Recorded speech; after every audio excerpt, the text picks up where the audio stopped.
Meeting to order. Welcome to meeting number 46 of the House of Commons Standing Committee on Finance. Pursuant to the order of reference of May 10th, 2022, the committee is meeting on Bill C-19, an act to implement certain provisions of the budget tabled in Parliament on April 7th, 2022, and other measures.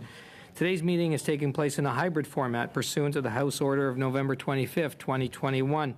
Members are attending in person in the room and remotely using the Zoom application. Per the directive of the Board of Internal Economy on March 10, 2022, all those attending the meeting in person must wear a mask, except for members who are at their place during proceedings. I would like to make a few comments for the benefits of the witnesses and members. Please wait until I recognize you by name before speaking. For those participating by video conference, click on the microphone icon to activate your mic, and please mute yourself when you are not speaking.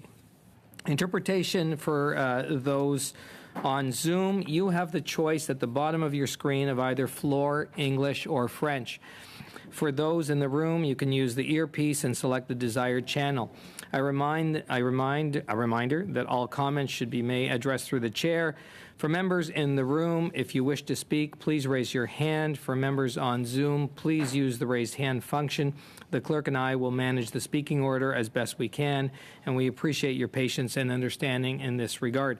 I request that members and witnesses mutually treat each other with respect and decorum. I'd now like to welcome today's witnesses from the Coalition of Canadian Independent Craft Brewers. We have Brad Goddard. From Boating BC Association, Bruce Hain, who's the Executive Director. From Campaign 2000, Leila Sarangay, National Director. And from the Fédération Québécoise des Municipalités, Jacques Demers, who's the President, and David Boulay, Economist Policy from the Policy section. We'll now begin with Mr. Goddard from the Coalition of Canadian Independent Craft Brewers for his opening remarks for up to 5 minutes. Mr. Goddard. Thank you for having me present to the committee today. My name is, as mentioned, Brad Goddard. I'm the chair of the Coalition of Canadian Independent Craft Brewers, an organization representing 16 of Canada's leading independent craft brewers. In 2021, under the advice of the government, our group undertook to engage MNP, a large national accounting firm, to conduct the first ever economic impact study of our unique manufacturing sector.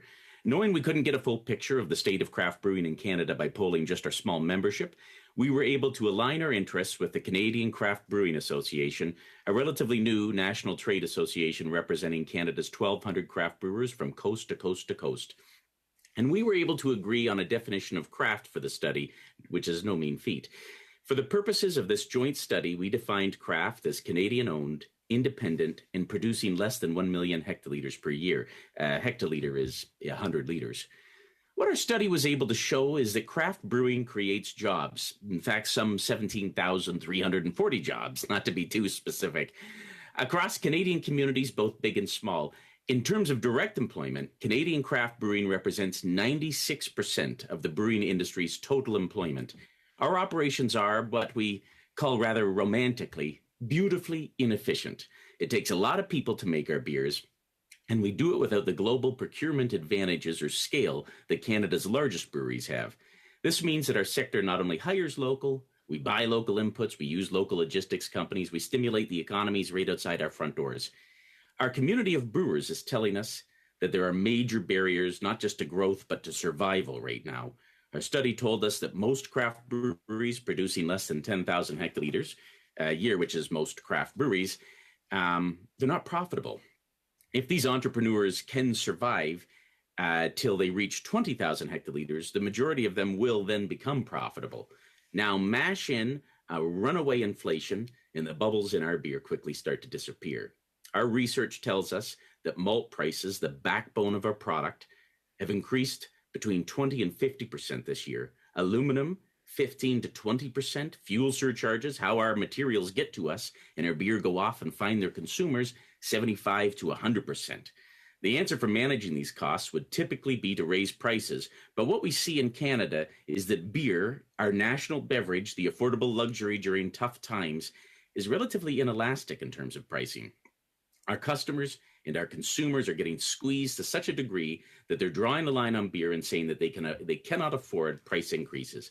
Beer Canada's most recent statistics show a sustained decline in volume of beer sold, people drinking less beer, and flat beer prices, Canadians refusing to pay more.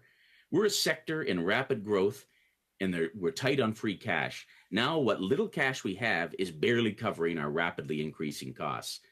Our study did look at options to help our sector not only survive, but thrive. And the answer is to modernize beer excise schedules.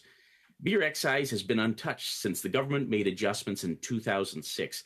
The reduced rates that went into effect on Canada Day of that year supported a brewing industry poised for growth. At that time, there were 88 craft breweries, and growth was capped at 75,000 hectoliters. Fast forward to today, and that number has grown over 1,000% to 1,200 craft breweries, with much of that growth happening over the last 7 years. So, what's our bright idea? Eliminate excise on beer volumes under 10,000 hectoliters, and then use a progressive tax structure as independent brewers invest and scale their businesses to a new volume cap of 1 million hectoliters. Now, I realize that growing the excise cap from 75,000 hectoliters to 1 million hectoliters feels like a big jump, but some of Canada's largest craft brewing markets, British Columbia, Alberta, Saskatchewan, have defined craft brewing at 400,000 hectoliters, and that spurred a renaissance of rural brewers setting up shop in small communities across those provinces. Now, to take some more sticker shock away, MMP's work on a revised excise schedule shows a meager net reduction in tax revenue for the Government of Canada of $4 million. The more craft brewing grows, the more people we hire, the more we spend, the better off Canadian communities are. Now, I know this community has heard from sectors who are contemplating paying excise for the first time. Our industry has done a lot of heavy lifting when it comes to excise, and now we need government to choose to invest in our sector to help us grow through these challenging times. Mr. Goddard? Okay. Thank you very much for those remarks. I appreciate it. Now I will hear from Boating BC Association. Mr. Hain? Well, thank you very much, Mr. Chair, and thank you to the committee for allowing us to present today. I don't think I'll take the full 5 minutes to do the introduction, but I would like to frame some of my remarks for discussion later. So my name is Bruce Hain. I'm the Executive Director of Boating BC Association, which represents over 300 recreational marine businesses in the province of British Columbia. And while I don't speak for all my counterparts across Canada, we're certainly united in many of the discussion points today. Just to frame it a little bit, BC accounts for 25% of the recreational boating industry in Canada. We have revenues of over $2.5 billion in the province each year, and it represents over 20,000 jobs in our province of British Columbia.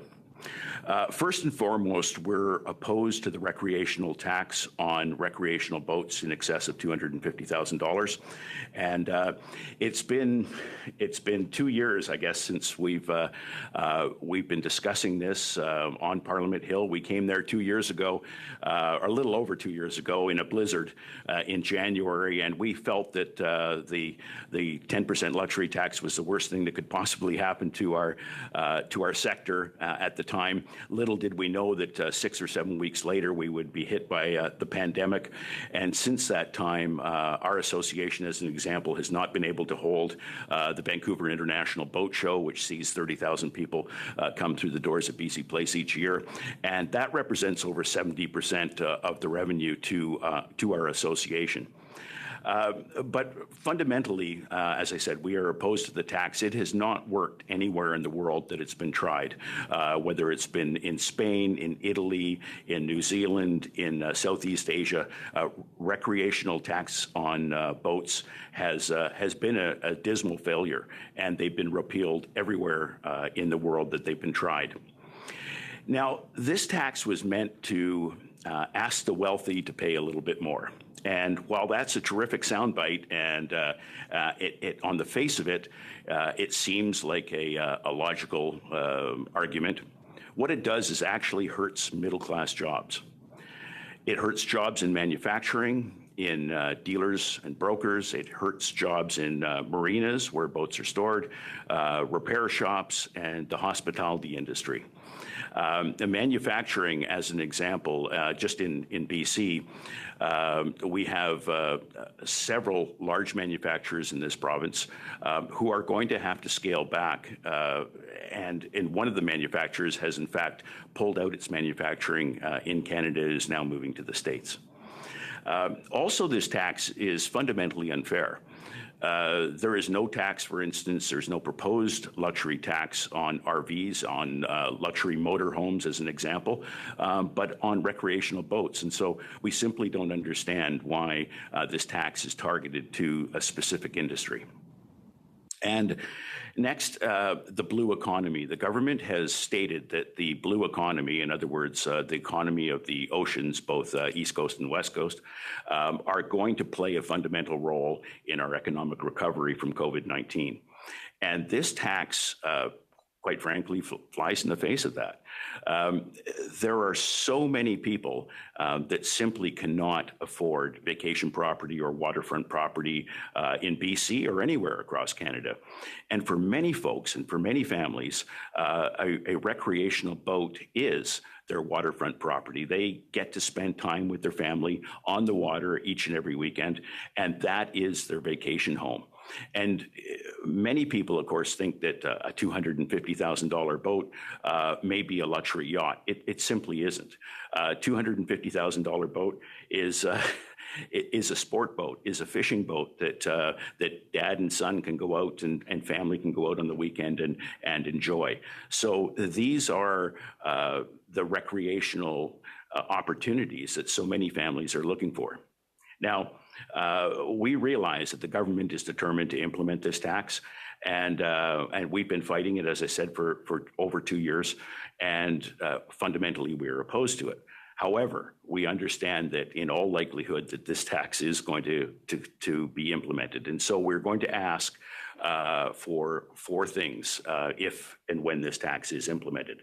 The first is an exemption from tax for all deals signed before the legislation comes into effect, regardless of delivery date. Our currently retail deliveries completed and registered before September 1st, 2022, and contracts completed before December 31st, 2021 would be exempt. But our supply chain disruptions means that many of these vessels are not going to appear in Canada for the next 2 years. So we're asking for an exemption of the tax for any deal, any legitimate deal that is pending prior to the implementation. The second thing that we're asking for is to tax the net, not the gross price of the vessel, which is, quite frankly, the way that cars and boats are sold now. So if you buy a $50,000 car and you've got a $20,000 trade-in, your GST or HST is obviously on the net $30,000. That's not the way that this tax is proposed to be implemented. Thirdly, we would like to provide an exemption for businesses purchasing vessels for rental. Currently, the way the legislation is written, any recreational vessel with a berth, in other words, with a bed, would be the tax would be applied. And that means that houseboats, for example, on the Shuswap in the interior of British Columbia, or fishing charters and so on with berths in them, those vessels would be required to pay the tax, and that simply we don't see as being fair. And lastly, we'd like to exclude the luxury tax from the HST or GST in the case of British Columbia.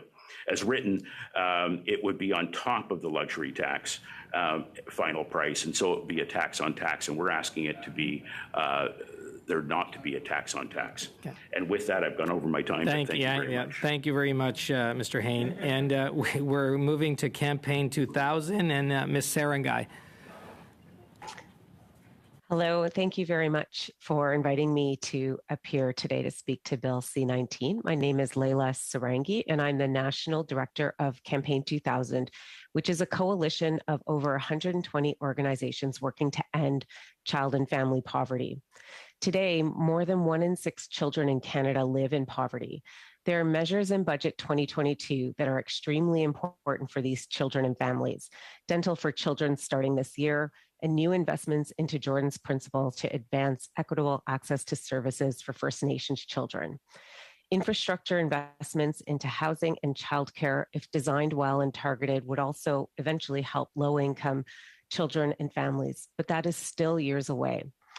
Low-income and marginalized families continue today to struggle with poverty and the ongoing effects of the pandemic. We know this budget wants to turn the page on income supports to individuals, but this is where I'm going to focus my comments today because it's so crucial to the families who I'm here representing. On May 7th, just over a week ago, all pandemic-related income benefits to individuals expired. This included the lockdown benefit, the sickness benefit, and the caregiving benefit. Temporary EI eligibility requirements are set to expire on September 25th of this year, and promised permanent reform is not allocated in this budget. The virus has not yet turned the page on us. It is still out there making people sick, but now there are no income supports for people who need to isolate or care for family. Budget 2022 also does not deal with the punitive clawbacks to income benefits experienced by low and moderate income families. These clawbacks started almost immediately for people who received social and disability assistance. Further clawbacks were triggered when taxes were filed last year to GIS and the Canada Child Benefit payments, as well as to a range of provincial and territorial benefits.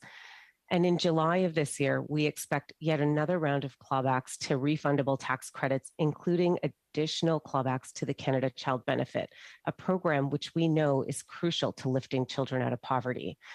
And I want to be really clear on this point, that these clawbacks are detrimental and punitive. From the outset of the pandemic, we have been collecting stories about how income benefits help low-income earners to meet their basic needs, how people shopped locally and buoyed local economies with their purchases. We've been collecting stories about the shock of these clawbacks, which were not expected, and these families do not have the financial resiliency to deal with unforeseen reductions or even foreseen reductions to their monthly budgets that have to account for every nickel and dime because there is so little of it, especially right now with the rising inflation and cost of living. And now the government is seeking CERB and CRB repayments. Letters have been sent out by Service Canada and the CRA. Benefits such as maternity benefits are already being garnished by 50% to new mothers.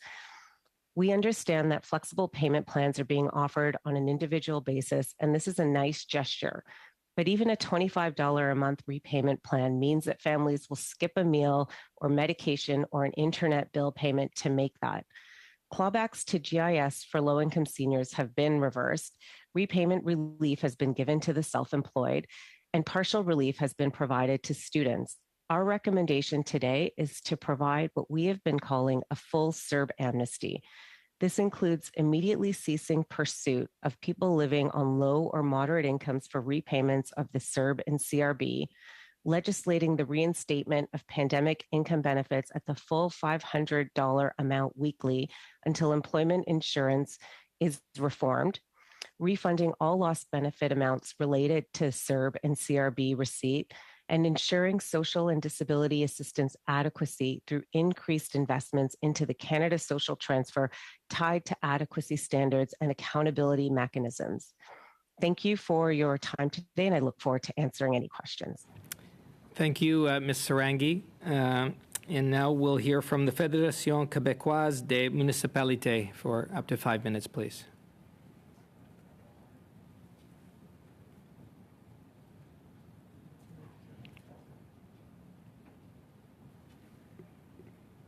Oui, bonjour.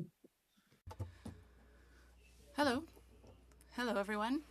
I am very happy to be here today with you to be able to talk about this federal budget with you all. I would like to introduce myself. My name is Jacques Desmaires. I am from Sainte-Catherine-de-Hatley, from the regional municipality of Memphremagog. I am the president of the FQM, the Quebec Federation of Municipalities.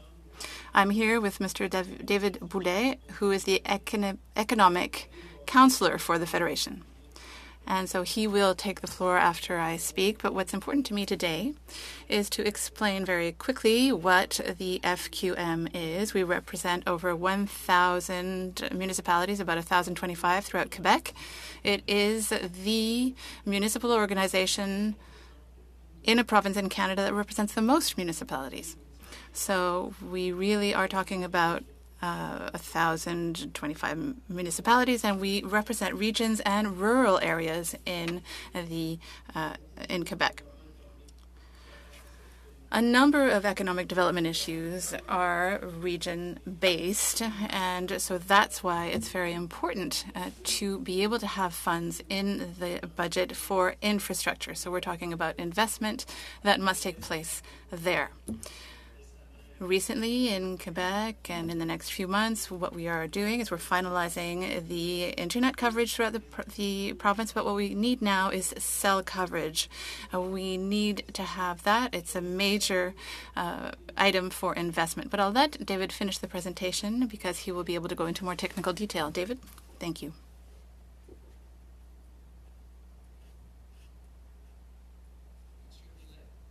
Mr. Boulet? Can't hear you.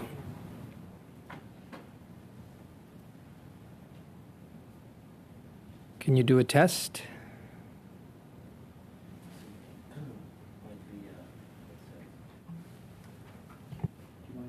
Yes, please. Clerk. Monsieur Boulet, sur votre fil, il y a Mr. Boulet, there's a button on your headset wire to turn it on and off. Can you try to speak? Does it work? Yes, it's working. Perfect. So I'll start over. Thank you, Mr. Demers. Hello to the members of the committee. But yes, the rural world in Quebec is very unique, as are all regions of Quebec, and there are needs for investment that differ from one region to the other. So public policy must be adapted for that. And so we see that there is not enough investment in infrastructure in the regions. And it's always a little bit more difficult to convince investors to invest in areas where the population is less dense. So what we'd like to convince you of is the importance of those investments in infrastructure to ensure adaptation to climate change. So the federal budget does have a number of interesting items for Quebec with regard to housing, for example. There's the announcement of an investment of over $11 billion to create affordable housing, and that's very good news for the development of the regions. And all initiatives that are aimed at increasing housing units really are important, and we must stress them. But then we have to make sure, though, that there is good cooperation between Quebec and Canada for the deployment of the programs linked to that amount. Housing has become a critical issue over the last few years. It is not just a problem for cities and urban areas. The regions of Quebec also have a number of challenges with regard to housing. And we're not just talking about social housing and affordable housing, but we're talking about housing newcomers to the province, workers as well. And this is exacerbated by the labor shortage. We need housing for these people. The lack of housing also prevents a number of regions from really taking full advantage of the attraction that the regions of Quebec hold for people. Before COVID-19, that was a fact, and it has decreased over the pandemic. So there's $1.5 billion that will go to the economic development agencies in the regions to support economic development, and that is a very good thing. But now I would like to talk a little bit about the priorities of the FQM that are crucial for the development of Quebec's regions.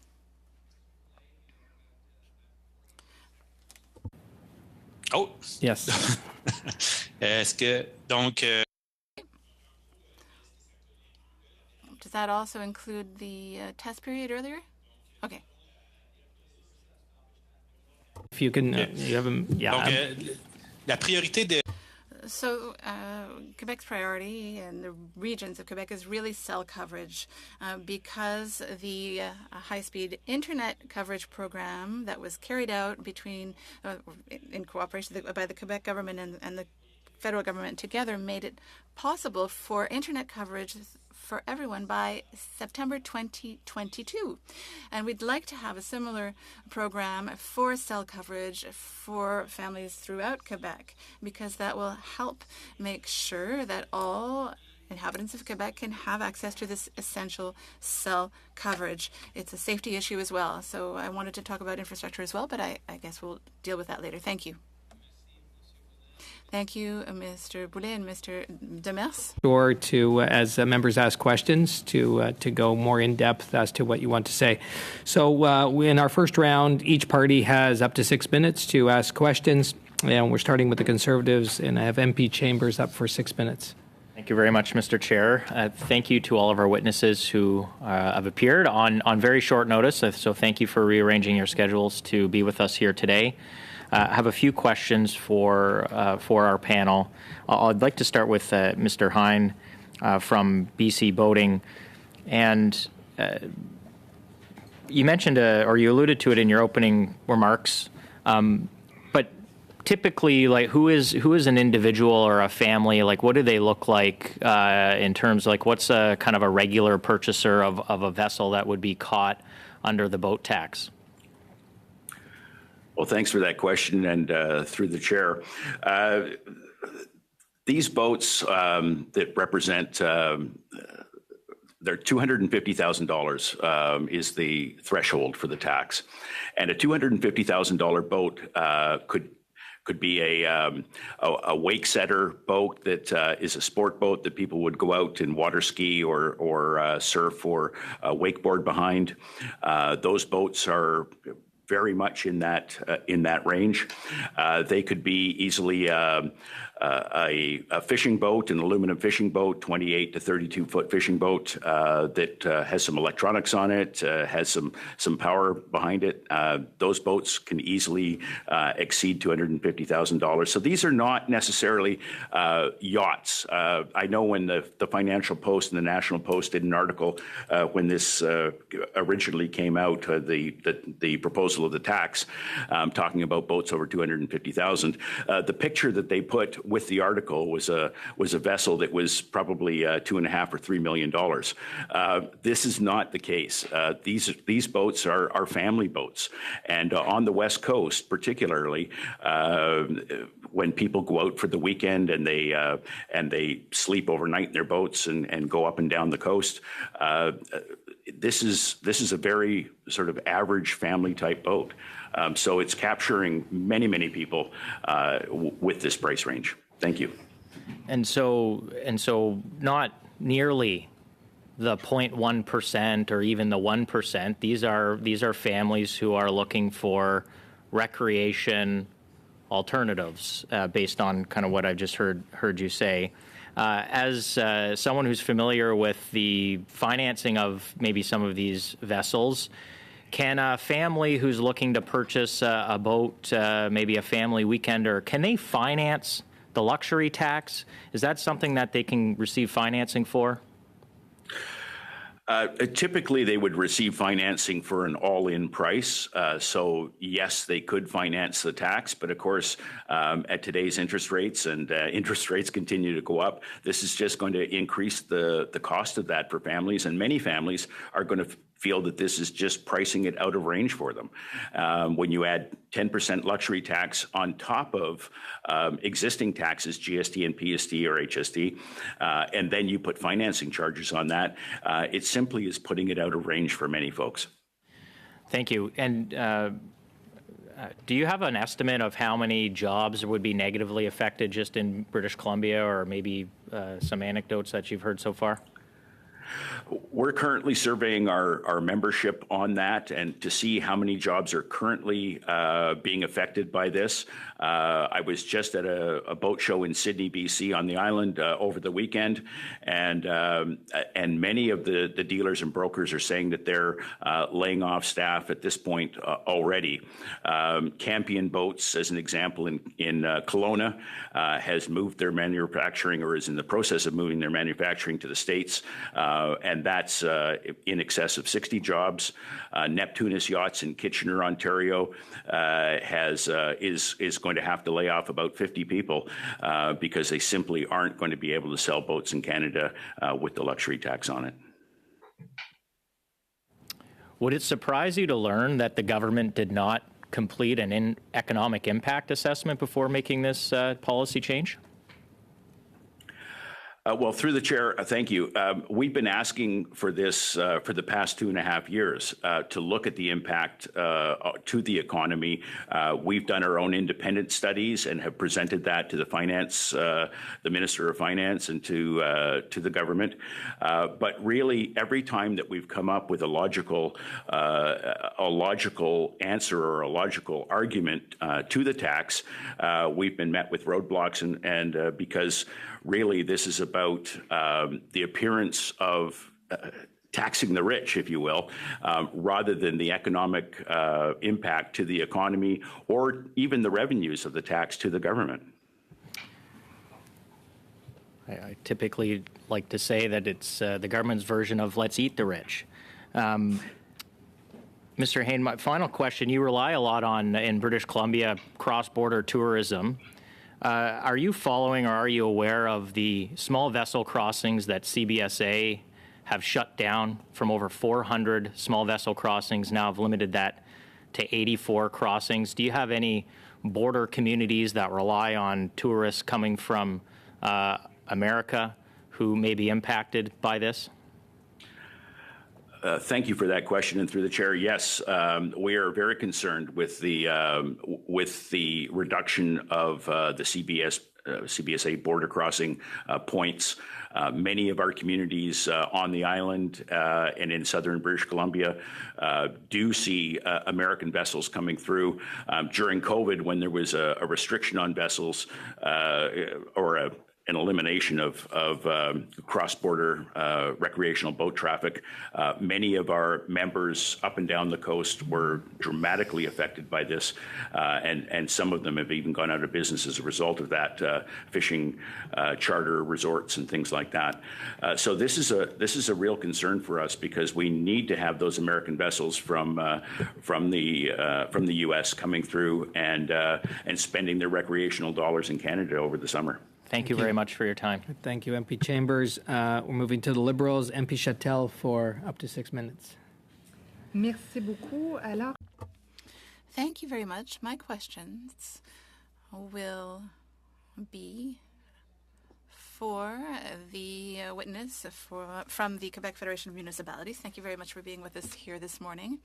Yes, you mentioned housing. Housing is very important. I represent a rural county, or rural riding, and we have tried to see what the main issues were for rural communities with regard to housing.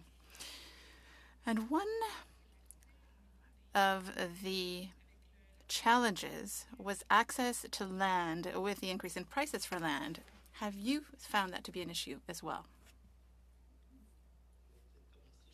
So I will start, and David will give another answer as well. But of course, there's the issue of land and also jobs, because for us in the regions, what we're particularly concerned about for all businesses and all organizations really is that they are looking for employees. We're trying to find people who can work so that those businesses can work. But if we want to attract people so that they can work in businesses in the region, so well, then we have to have affordable housing where they can live while they work, and we don't have that. Regardless of the category, we don't have enough. So we have to find a way of resolving that, because the major risk in regions right now is that we will lose the businesses that are established there, and they will leave the regions to go to bigger centers. It is going to be very difficult for us to retain them. Because when a region manages to attract a region or a business, well, then we want to keep it, and we're having a very hard time doing that. So we need to find solutions to the housing crisis. We've made a choice in Quebec and in Canada to really occupy as much territory as possible. Well, then we have to make hard choices now, because there's a difference between what's happening in the major centers and in regions. Yes, thank you. So yes, the labor shortage and the lack of major developers is also a problem in regions when it comes to housing. The 2022 budget announced 3 measures which I think will be very good for rural communities. First, there's the accelerated fund for housing construction that will help support municipal planning processes and help them carry out housing programs. And then there's also the initiative for rapid creation of housing. We're going to extend that. And finally, there's housing co-ops. That's another program. And those 3 programs represent $7 billion. And how you were talking about cooperation, and I wonder how Quebec will be able to get its share of those programs. David, I think I'll give you the floor to answer that.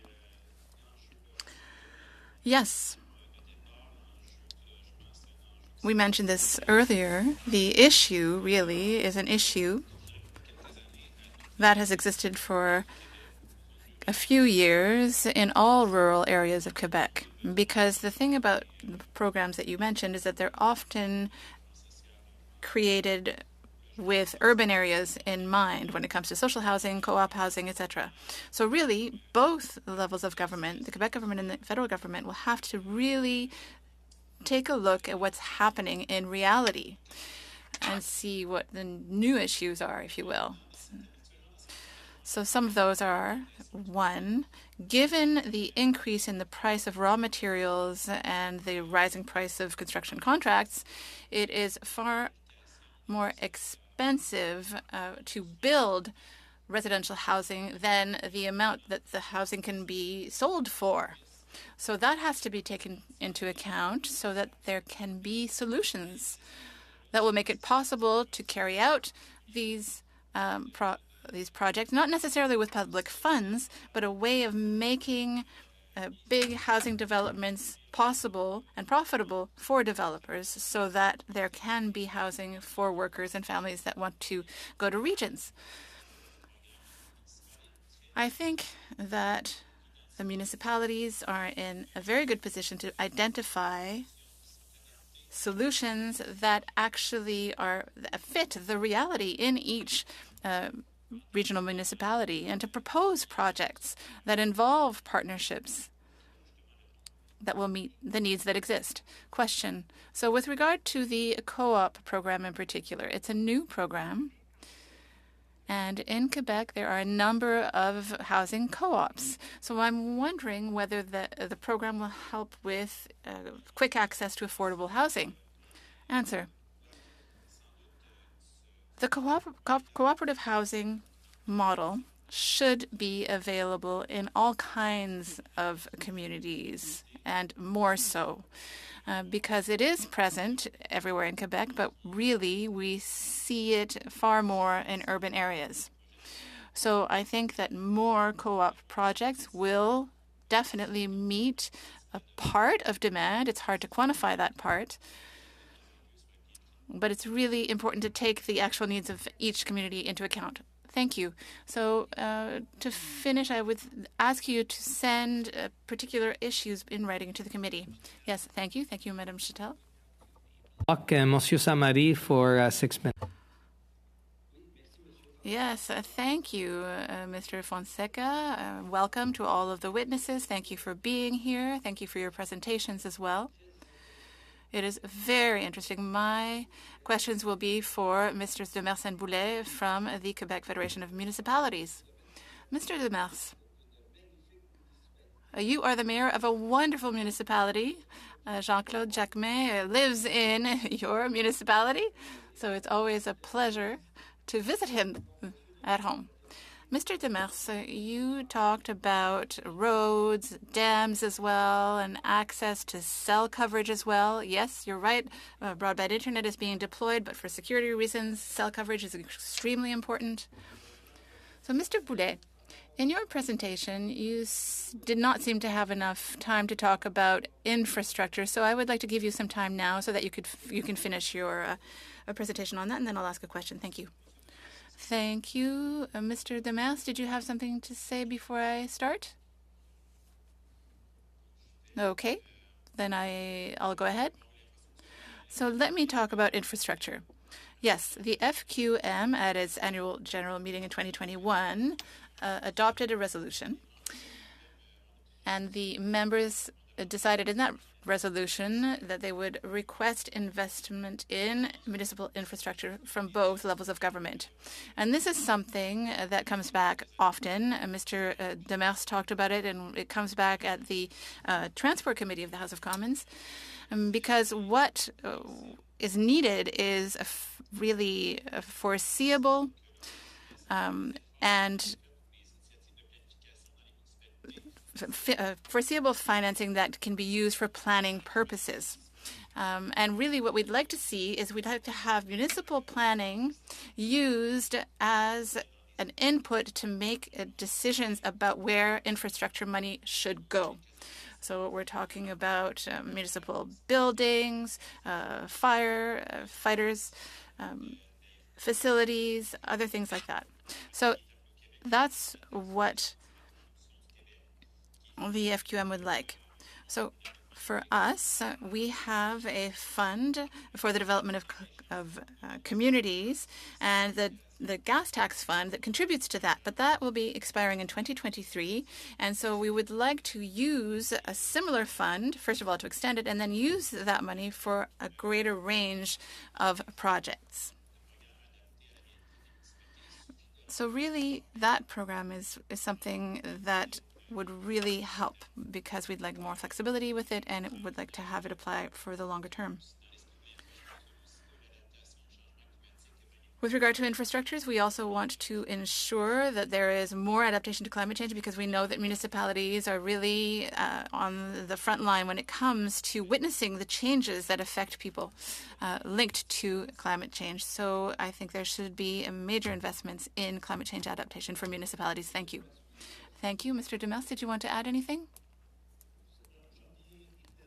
I would come back to cell coverage, because I think that's our next major battle, because people think that cell coverage exists throughout Quebec, but there are a number of gaps all over the place.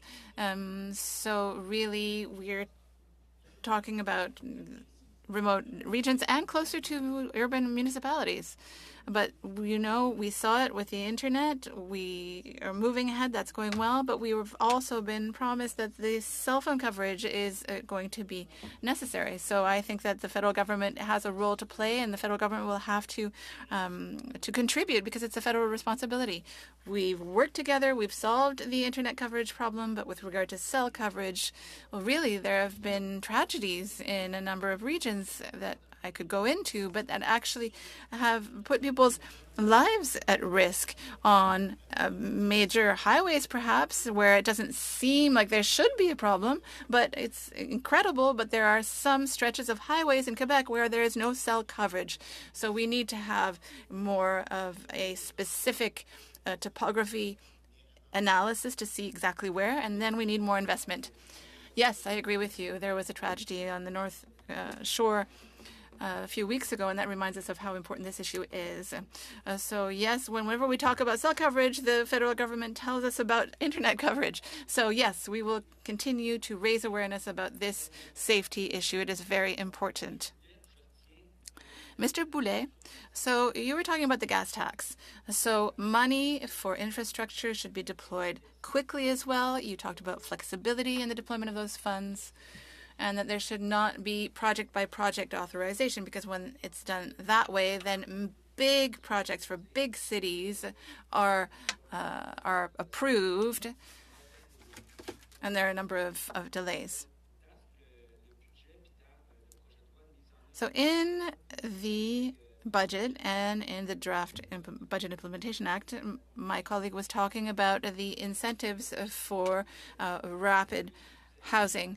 So, Mr. Demers or Mr. Boulet, could you tell us about any projects that were approved thanks to that program? I think it's a bit early to measure the impact of that particular program. I think that it will be important to see the willingness to go ahead with rapid housing creation, but we'll have to see also how quickly it happens. Because we need action now in the municipalities of Quebec. I think that there are people, for the last year and a half, there's been a willingness on the part of people to move to regions. So really, we need to move quickly to create the housing in the regions to be able to welcome those people.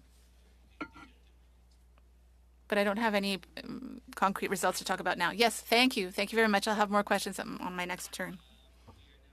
Moving to the NDP and MP Blakey for 6 minutes, please. Thank you very much. And I wanted to come back to the question of the CERB amnesty that Ms. Sarangi raised in her opening comments. Of course, there are some provisions in the Act that are about, I think, making it easier for government to pursue people for CERB debt that the government is claiming. Earlier at committee, I asked the government kind of how much they expected to be able, both what they thought they were owed and what they thought they would be able to reclaim. I want to share just a little bit of their answer with you. And maybe as somebody who's an expert in the field, you can help decipher what some of these things mean. So I was surprised the government answered in response to the question, how much does government think they're owed for CERB repayments? They said, since post-verification was delayed to January 2022, there are limited results to report on at this time with respect to the volume and amount of CERB overpayments and recoveries. Now, I find that curious because we do know, and I believe you said in your testimony, Ms. Sarangi, that the government has sent out a number of letters. Like, I don't know if you have a sense of the quantity of letters they've sent out, but I know at one time they had sent out over 400,000 letters to various Canadians asking for money back. Presumably, they know how many letters they sent out. I think it would be distressing if they didn't. And presumably, they have a sense of how much they told people they owed in the letter. So I found it curious that there was no attempt to quantify that. They say that their work is going to continue over the next 4 years and that results will be reported as the work unfolds. Nevertheless, they also report that they announced $260 million in the 2020 fall economic statement for over 4 years to increase their capacity to detect, investigate, and address cases of fraud or misrepresentation related to the Canada Emergency Response Benefit. So they don't know how much is out there. They don't know how much they want back, but they do know that it's worth spending at least $260 million to get it, whatever it happens to be. I just wonder if you had a similar reaction to these answers as I did, and if you might be able to help fill in some of the blanks around how worthwhile it is to pursue this money as somebody who's working with people who are directly affected by the government's vigorous attempts to recover this money. Through the chair, thank you for that question. I am concerned that they don't have an amount, they don't know how much they're owed or expect they'll recoup, and at the same time investing money into pursuing people. That initial round of letters that was sent out in December 2021, 441,000 letters, we know they mostly go to low income, racialized, Indigenous, people with disabilities, folks who lost that work. We know that about 75% of CERB benefits went to those communities and to those individuals. We know that because CERB was broader than employment insurance, women, racialized women working in precarious jobs were able to access CERB payments where they wouldn't have been able to access EI. So when we talk about going and getting payments back, we're actually talking about communities who are already facing these multiple marginalizations. I am a bit frightened as well that they're pursuing without the required amount of information. When we asked people about how is it going to impact you, how do you feel about receiving these letters or having to repay, people used words like devastation, traumatic, bankruptcy, going into homelessness, real worries about not being able to care for their kids and having child welfare come in and intervene where people will not be able to appropriately care for their kids. This is going to continue to be detrimental. And Yeah, I mentioned that, this in July, there will be more clawbacks, but that the fact that this will go on for several years, the fallout, this ongoing re-traumatizing of folks is very concerning. At our end, we have been trying to get a copy of the letters to find out the similar questions. What are they saying? How much are people being owed? And that we're finding it so hard to find that information. And even that people are being dealt with on an individual level, it just makes it harder to get that broader assessment. So like you, I feel very concerned, very worried, and I don't believe that there will be much to recoup from families who are already in debt, who have already accessed their lines of credits, their credit cards, they've collected rent arrears, student loans people are still repaying. There's just nothing for people to be able to give back. So I really don't see this as a worthwhile pursuit, but we know it's going to cost hundreds of millions of dollars for the federal government to pursue this. Another component of the answer that I found curious, it talks about how they're willing to work with families one-on-one on repayment plans. And of course, we know in some cases, we're talking about families that don't have any flex in their budget. So you might, if you were talking about something that they could afford, you might be talking about $5 a month or something like that. They say this approach allows the SDC and the CRA to be responsive to each individual's unique financial situation as opposed to an amnesty, which may not capture everyone's financial hardship situation. I mean, I am finding it, well, when it comes to deliberate fraud, there's rules about that, and there's a whole infrastructure that prohibits fraud. Fraud was always illegal. There were additional provisions passed during the pandemic, making fraud, I don't know, I guess more illegal, but certainly addressing it directly. So for people who were deliberately fraudulent, there's a whole way to pursue those folks. What we're talking about is a larger category, which could include people who applied in good faith, really thinking that they were eligible, that were experiencing real financial hardship as a result of the pandemic. And in some cases, we're told either by government MPs or by government officials at the CRA, apply now, figure it out later. And of course, they're not able to figure it out later. They've been given the impression that they were eligible for the money and weren't in a position to be able to hold it in an account. They were applying because they were desperate at the time, given the circumstances of the pandemic. So I'm just wondering, how does an amnesty not respond to that concern? We're way, way, way over time. But I'm sure in the next round, Ms. Sarangi will be able to answer that. If you just could capture that, Ms. Sarangi, and I'm sure we'll be able to hear from you in the next round. And we are moving to the next round, and we do have the Conservatives up first for 5 minutes, and MP Lawrence.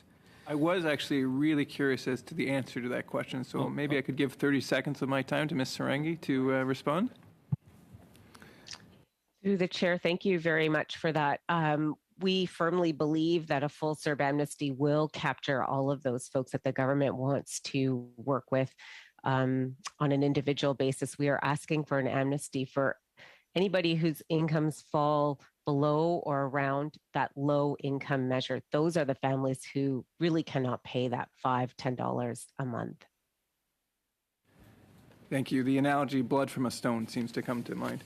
But I would like to I'd like to focus my questions on with respect to Mr. Goddard, I believe it was, and the craft brewery industry. So I'd just like to go over quickly a couple of the numbers you mentioned at the beginning. So you said that there's about 96% of brewery employment is from craft brewers. There's $17,000 or 17,000 jobs at stake, and that you mentioned that microbreweries only start getting profitable at about 10,000 hectares or more. Are those numbers all correct?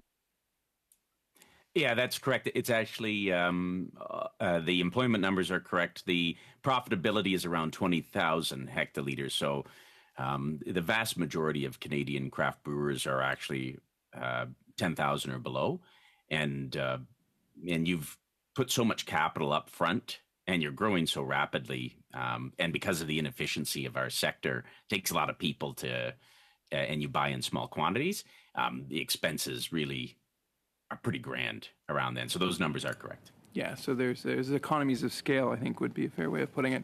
And then just looking for the potential for the market, if in fact some of the headwinds, such as the ever-increasing excise taxes, were able to be reduced, or the burden of government regulation were able to be reduced, is there potential for growth? And by this, I mean specifically, are there export markets? Are there places around the world that are thirsty for Canadian beer? And is there potential even in our own market to push out some of the foreign competition? Yes. So there is export markets. Export becomes a bit of a challenge for our sector just because of a shelf durability. We're a fresh food and it can be an expensive market to access.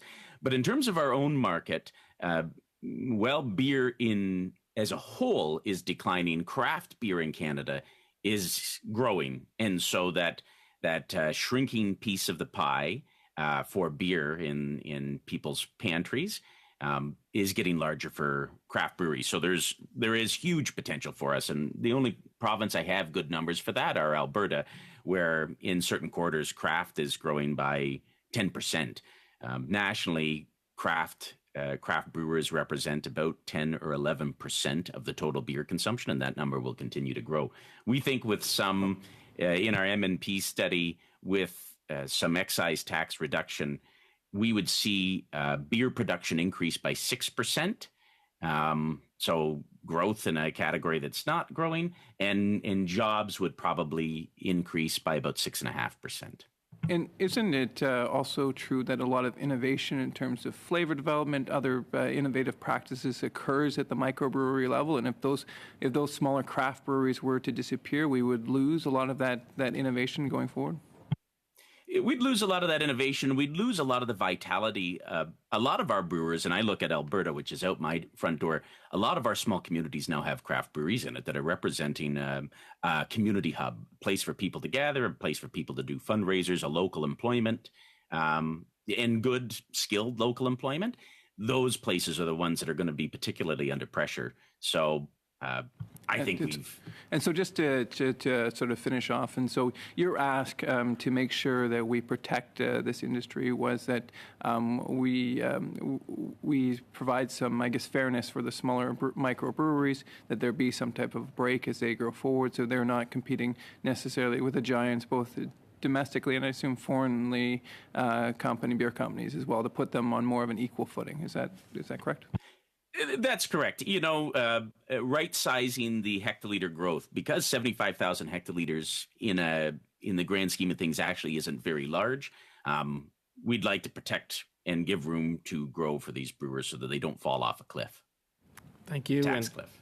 And thank you, MP Lawrence. We're moving to the Liberals. MP Baker for 5 minutes, please. Thanks very much, Mr. Chair, and thanks very much to all our witnesses for being with us today.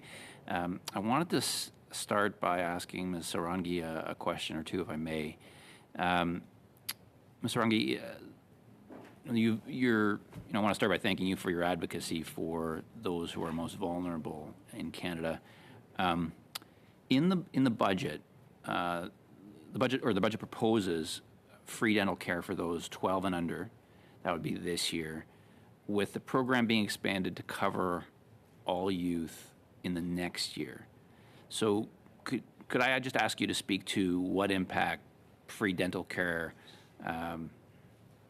could have on young people living in poverty? I think free dental care, as I mentioned in my opening, it's extremely important. It's that program, we were really pleased to see that in the budget, and that's why it was the first thing that I did mention, that for children under 12 this year, for people with disabilities and youth in the coming year, and then an income-tested dental care program over the 3 years. This is really important. It's such a huge cost for families.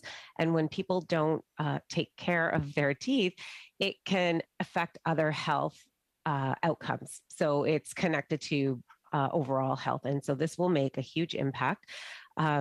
in families, and it's one piece of an overall strategy that we need to address low-income families, especially related to health.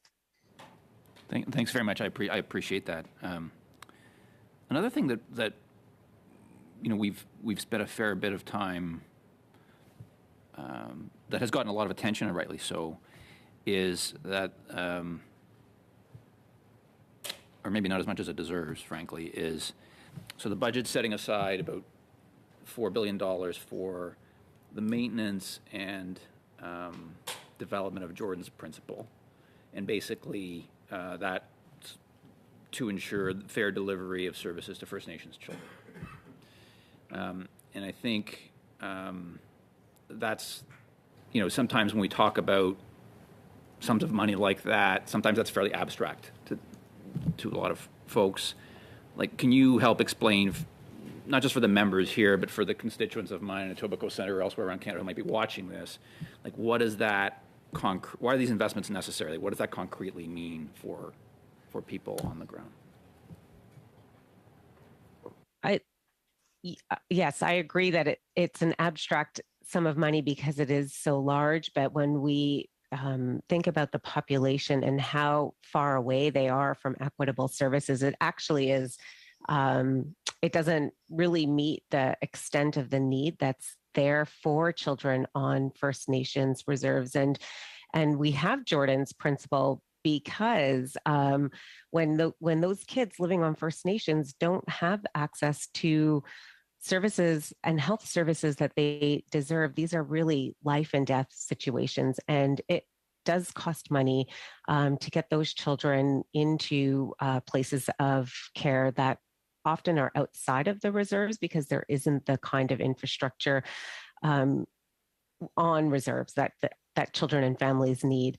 I would also add that it's not only Jordan's Principle, but Campaign 2000 supports the funding of the full Spirit Bear plan. So that $4 billion is heading in the right direction, and we need even more investments. And this will further our commitments to truth and reconciliation, so that the full Spirit Bear plan is implemented. So it's health services and education and housing for children and families living on First Nations. This is urgent and important. And if we want to move the needle on ending poverty, this has to be a priority. Okay, thank you very much, Mr. Runge. I appreciate that. And Chair, I have 30 seconds. Is that about right? That's about right. Okay. Pour la Fédération québécoise des municipalités. For the Quebec Federation of Municipalities, I have a question. So I was wondering how the federal government should work with municipalities to end the housing shortage. David? So I think that the federal government should work with municipalities and the government of Quebec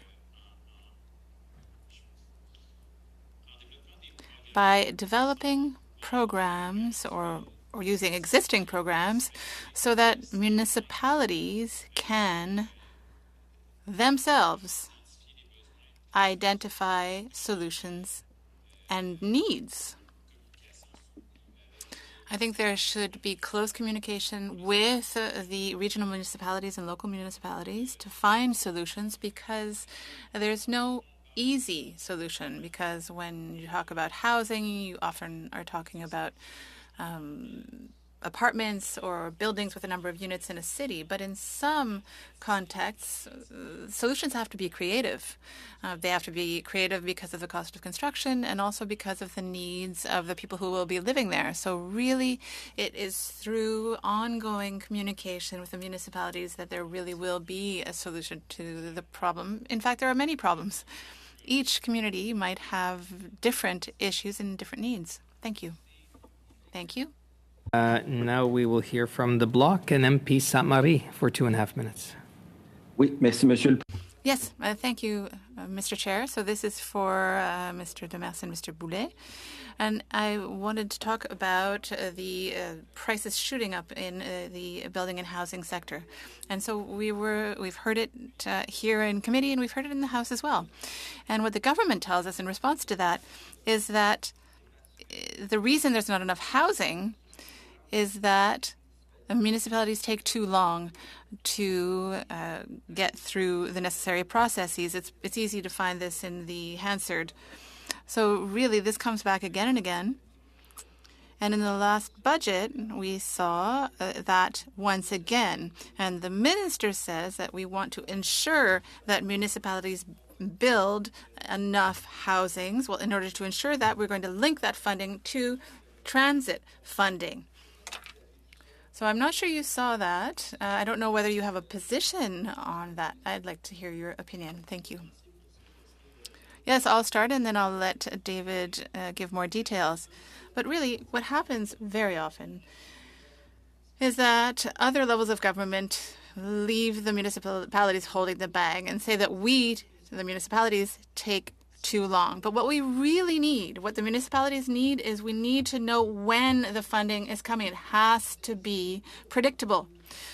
Because we've been talking for years about zoning and about planning. We have to consult the population in our municipalities, and if we want to change zoning.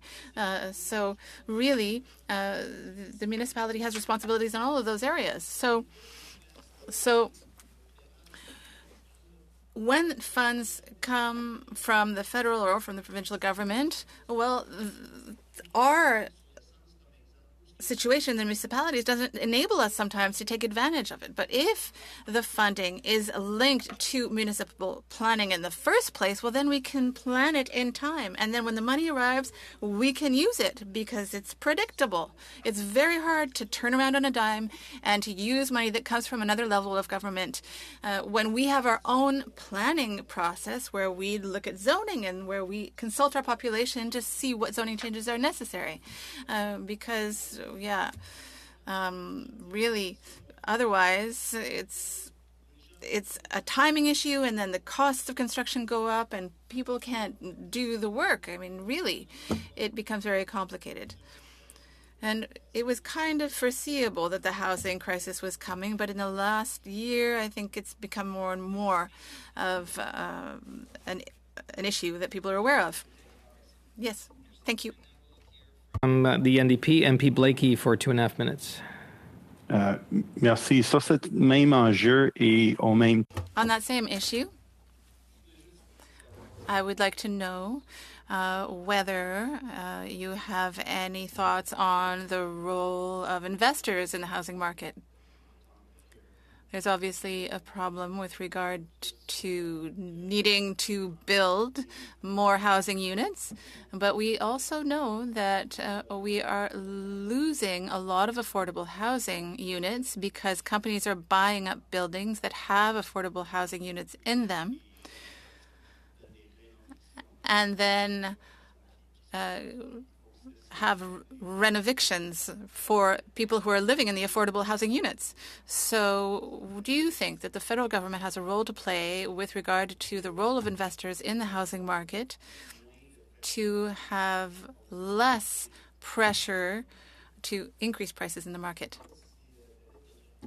David may have an answer to that, but in fact we represent regions, and I think that in rural areas that what you've explained doesn't really apply very much, but you're absolutely right. In big cities, yes, it happens. There are buildings that are bought up and converted into condos or far more expensive housing units, and so we're losing affordable housing. So with regard to zoning, perhaps there's a possibility of ensuring that certain areas are devoted to affordable housing. The municipal government has a big role to play there because we have to find a way of ensuring that a percentage of housing that is available in our municipalities is reserved for people who need affordable housing. So yes, those who buy up the building can of course, do what they need to do, but a portion of the units should be for affordable housing. Yes, I have a quick follow-up. Do you think that in rural areas there is pressure on the housing market by people who have Airbnb concerns, for example, or who run Airbnbs?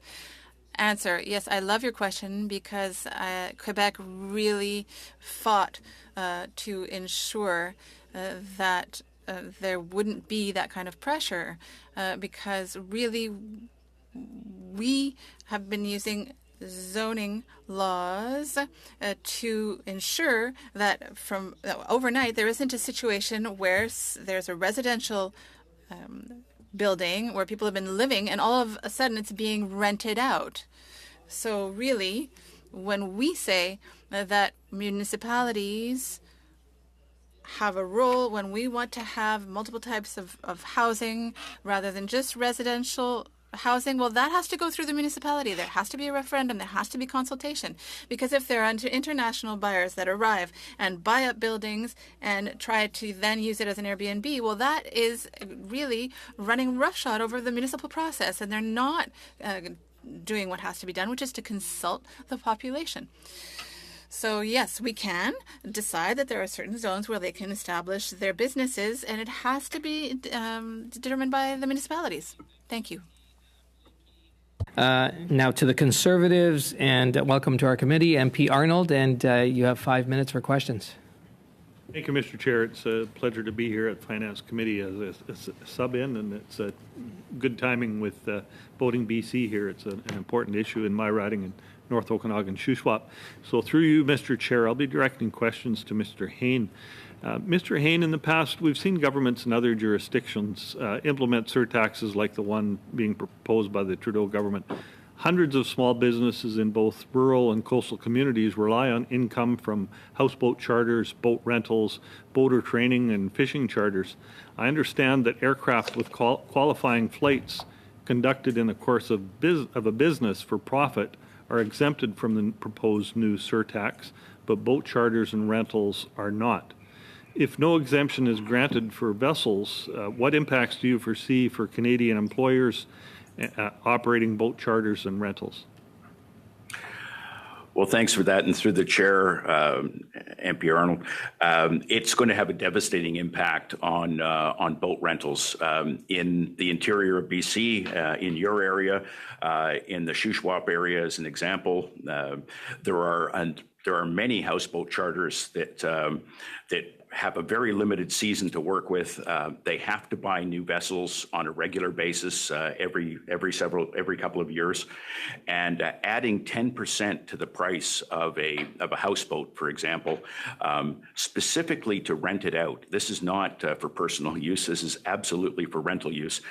Is going to have a devastating impact on this industry. It's already been hurt over the past couple of years with COVID restrictions, with travel restrictions.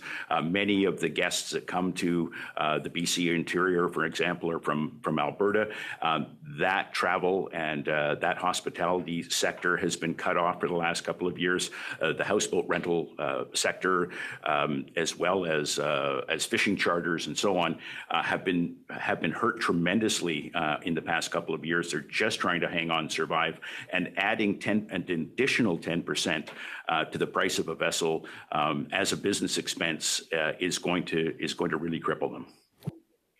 Thank you. And have Canadian boat manufacturers and retailers experienced impacts of the proposed new surtax, even though it has not yet been passed or implemented? Thank you for that. Yes, they have. I was just at a boat show in Sydney, BC over the weekend, and it was the talk on the dock, if you will, that many potential buyers are very hesitant because first of all, there's delays, of course, in delivery of vessels, up to 2 years in some cases or more, and prices continue to go up because of supply, and then adding a 10% tax to that is really putting a damper on the market. Neptunus Yachts, for example, in Kitchener, Ontario, they sell most of their vessels in Canada. They have several pending deals that they've written over the past couple of months with a clause that the purchasers have put in that if the tax comes into effect, that the contract will be null and void. And so they are looking. I'd move on if I can to further questions. Do you expect that consumers will make the decision to purchase or invest in charter vessels in the U.S. rather than Canada because of this surtax? Yes, absolutely they will. In the case of British Columbia, that money is very transferable.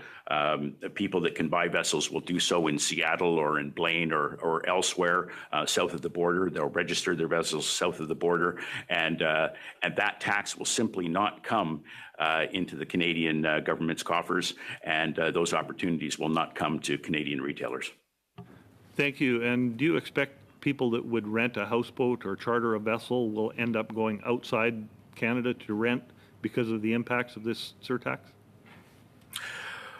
Well, certainly the tax is going to be passed on to consumers. So there's simply no way to avoid that extra 10% not being passed on to consumers, and that's going to make us less competitive with our American counterparts, yes. Thank you. And has your organization been provided any explanation why the surtax would be applied to the gross rather than the net amount like HST and GST are? Thank you. And through the chair, we have not. We pointed that out to the Ministry of Finance. We've had no specific explanation as to why there's going to be a change now to have a tax on tax. Thank you. And thank you, MP Arnold. We're moving to the Liberals, and I believe we have another sub, and welcome MP McDonald, not MacDonald. We have a MacDonald here on the committee too, which is a permanent member, but MP McDonald for 5 minutes. Thank you, Chair, and I won't try to explain why the difference in the Mac and Mick, but there is an explanation for it. 5 minutes. Glad to be back at this committee again as a sub. My first questions, I guess, will be to Ms. Sarangi. You mentioned about the child poverty and ways to end it and how beneficial the Canada Child Benefit was. I will say my first time coming to Ottawa was when I was first elected in 2015. And I think the biggest eye-opener for me was when you walk back and forth to the Hill, to your office or to the House of Commons with the homeless people. I grew up and still live in a community where I don't know of anyone that's homeless. I hear tell of some people couch surfing, but I don't see anyone on the street panhandling or, you know, literally homeless and sleeping on the street. So it was quite an eye-opener.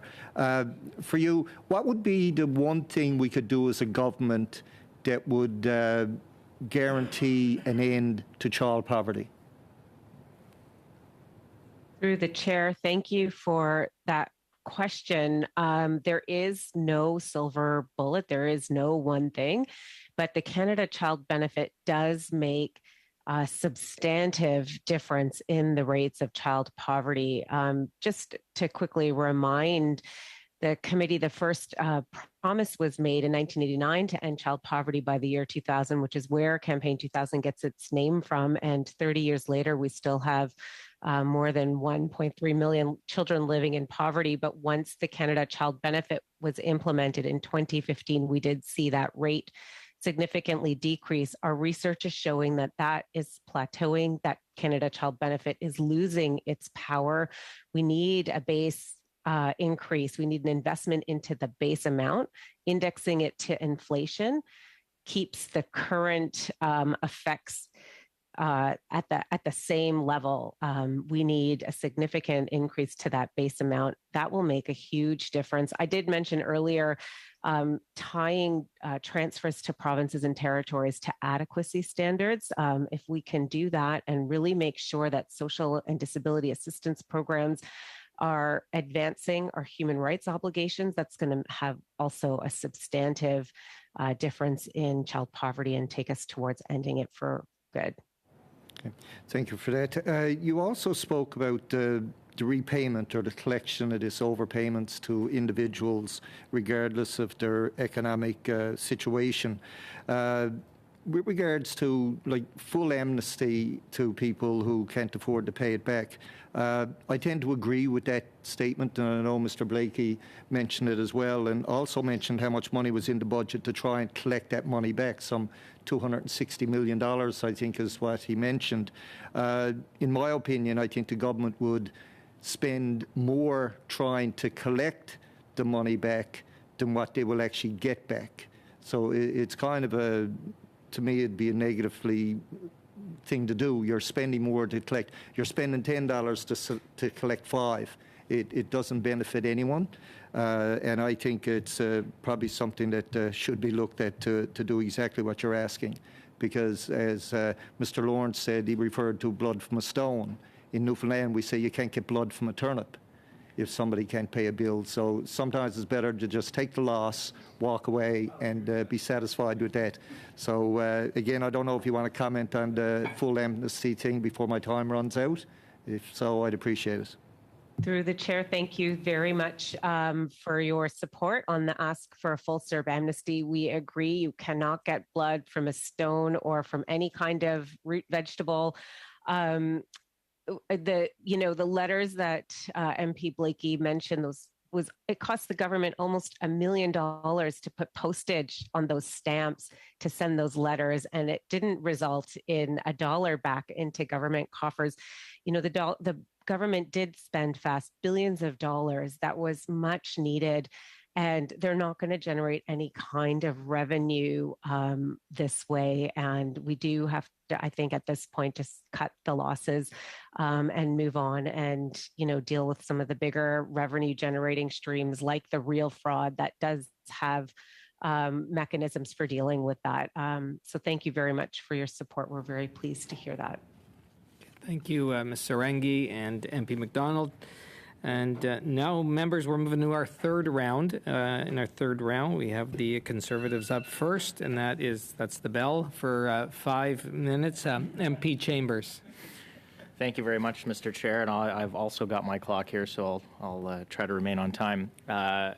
Sarangi, I'd like just to continue with you for a little bit. Our committee is also studying, you may have presented already, but our committee is also studying inflation. And you did mention, I think, 1.3 million children that are kind of living below the poverty line. With the inflation that we're seeing now, do you have any projections on how that number may shift? And if not, just generally, what are you seeing some of the individuals you work with? What's their experience due to the inflation that we're seeing? Through the chair, thank you so much for that question. We don't have any current data. We use tax filer data to generate our numbers, and there is a 2-year lag in that data, unfortunately.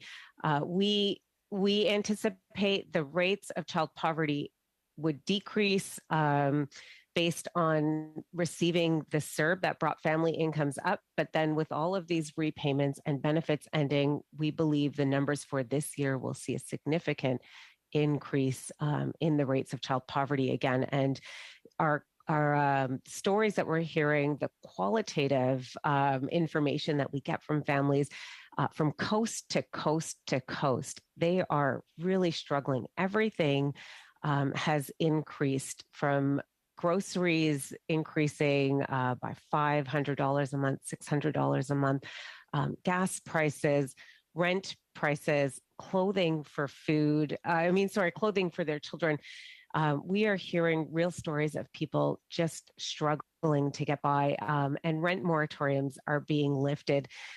Children with their families who are struggling are very insecure right now. And if this continues, we're going to see an increase in the rates of homelessness and homelessness for children.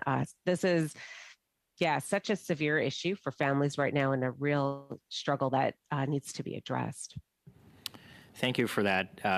Anecdotally, I can tell you from experience in my riding in Simcoe North, most, if not all, but most of the motels, what traditionally kind of motel properties, are no longer short-term stays. They are filling a void in the marketplace there, because there's a lack of rental accommodations, but also a lack of affordable accommodations. So I totally understand where the stories that some of you you're hearing across the country. I'm experiencing it in my own riding.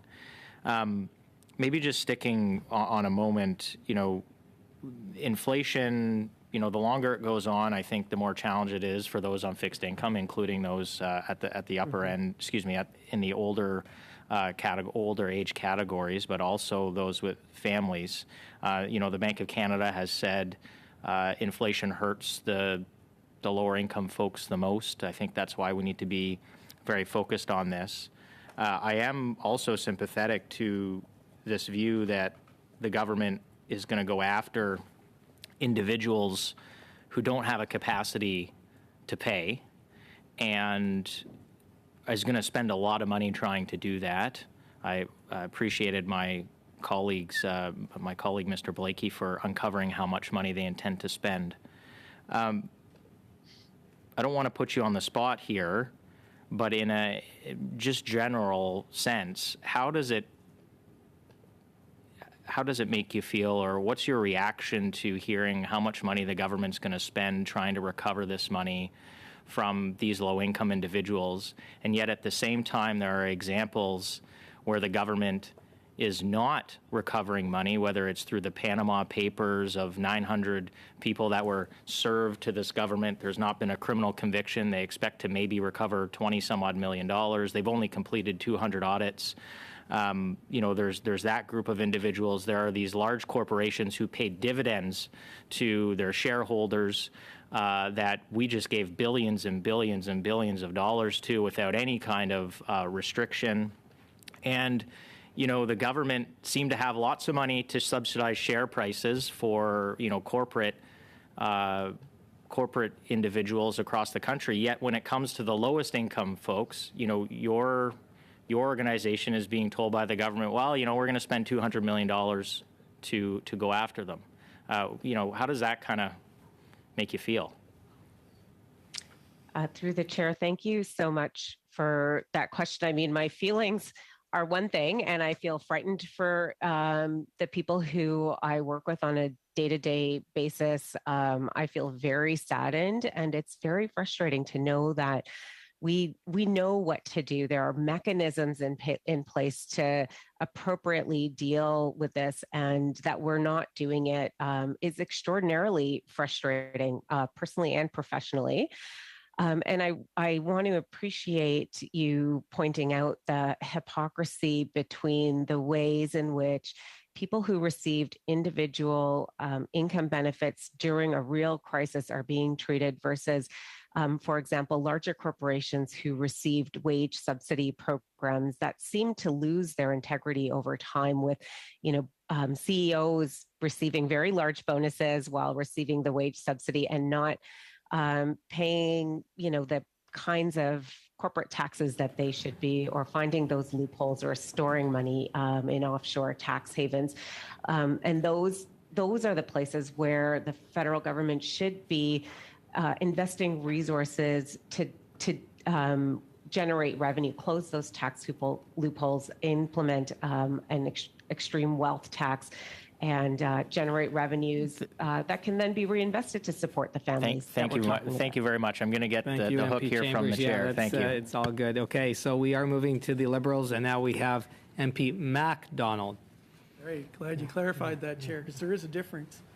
And the story always was that when we came ashore, that we carried the McDonald's on our shoulders to get them to land. So, just saying. We were a stronger breed, obviously. Mrs. Serenge, kudos to you for the work you've done. One child in poverty or one person in poverty is one too many.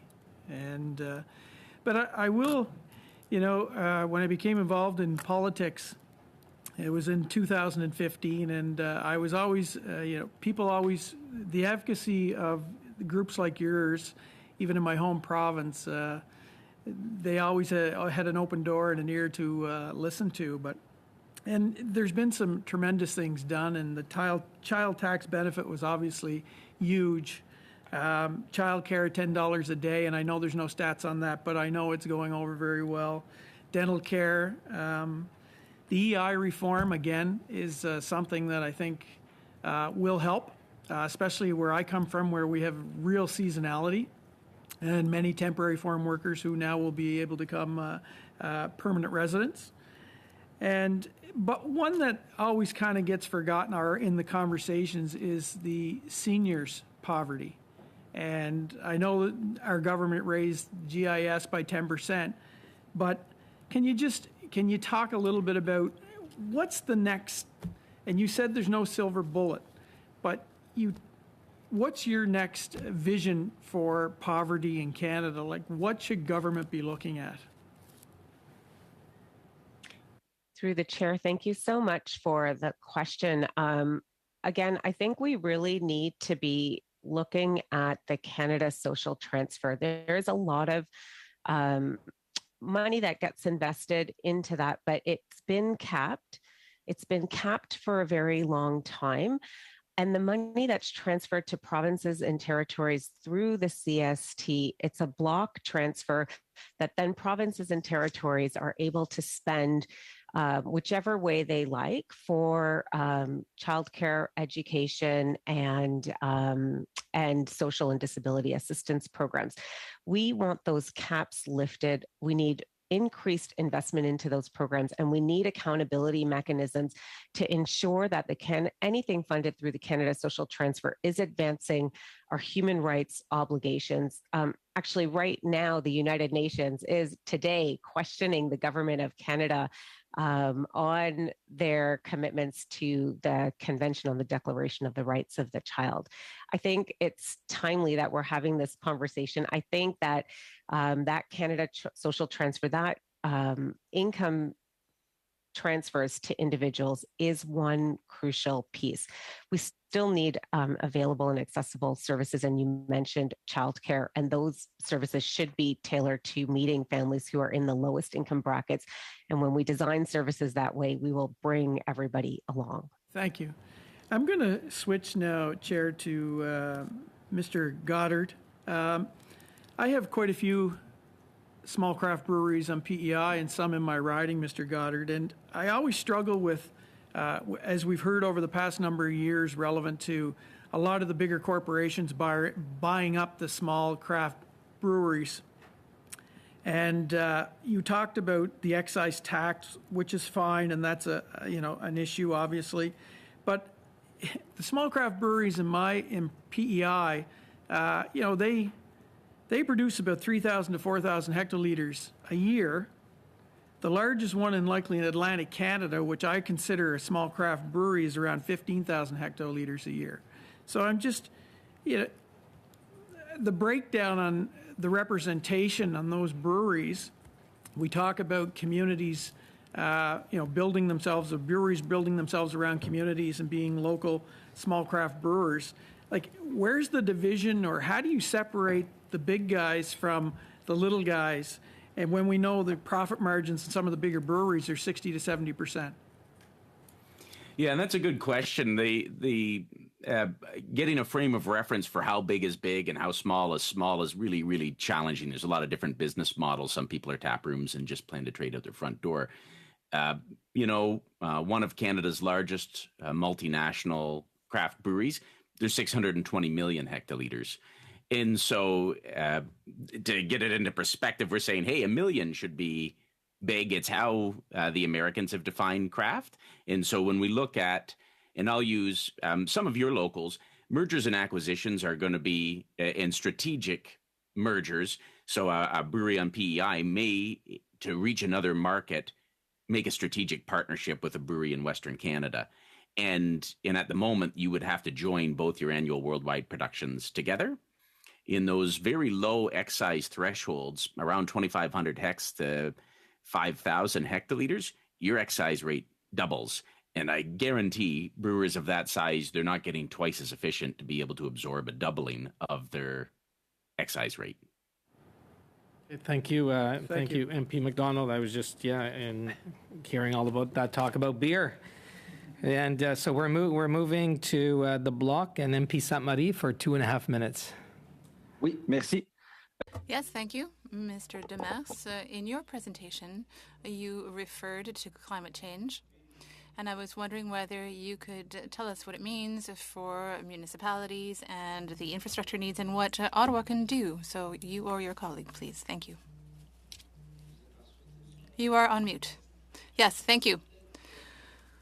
So I think I would start by talking about the gas tax.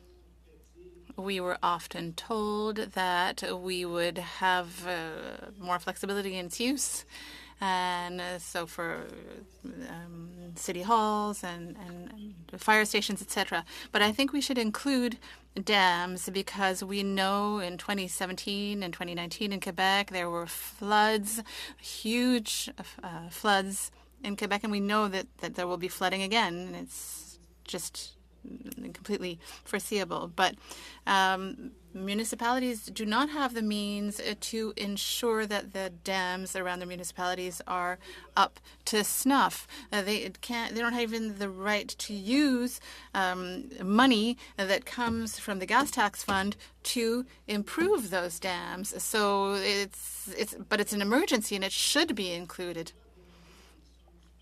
We don't even need necessarily more money. It's a matter of flexibility to be able to use the funds in the gas tax fund to be able to shore up, if you will, the dams in municipalities. That would be a minimum. Because there's a huge need for resilience. We know that there are these problems with infrastructure because it's not just a given municipality, but if there's a dam on a municipality's lands and waterways, well, if it goes wrong, then it can have an impact on neighboring municipalities. So what we really need is flexibility with regard to these funds. Mr. Boulet, do you have anything to add? Nope, not at all. Very good. I understand completely. In my writing, there are a number of dams and issues with those dams. So yes, we've been telling the government for a while that we need to have movement there. I have very little time left, but I have a comment for all witnesses. I'm sorry, I haven't been able to ask questions to all witnesses, but really, I have been taking notes and I have appreciated your testimony greatly. So Ms. Sarangi, Mr. Godard, and Mr. Hain, thank you very much. Thank you, Mr. Chair. Now from the NDP, MP Blakey for 2.5 minutes. Thank you very much. Ms. Sarangi, I know we've been having a good conversation today about poverty in Canada and what are some of the best ways to address it. And I think it might have been Mr. Chambers who was talking a little bit about how people who are already experiencing poverty are affected by the incredible inflationary pressures in the current market. I know we put on a notice, a kind of proposal to send some money back to low-income Canadians through the GST rebate this year, increase the Canada Child Benefit, and take the GST off home heating as kind of part of a package to, understood that, New Democrats have been advocating for the surtax that the government announced to also apply to big oil and gas companies and big box stores that have profited a lot over the course of the pandemic. I think it's fair to say the numbers bear that out. I'm just wondering if you want to comment a little bit on that in the context of trying to figure out what we can do to provide help to Canadian families right now that are not only feeling the pressure, but for whom these increases in the cost of food and rent are really the difference between homelessness or not. Through the chair, thank you so much for that question. And as I mentioned before, and we all know that these inflationary increases are really having a real impact on low-income families. Those benefits that you've mentioned, the GST credit and others, will be subject to clawback if we don't have a full CERB amnesty. So just to be clear, people who are being asked to repay the CERB and the CRB will not be able to get those benefits. Will be garnished to offset any payments that are owed.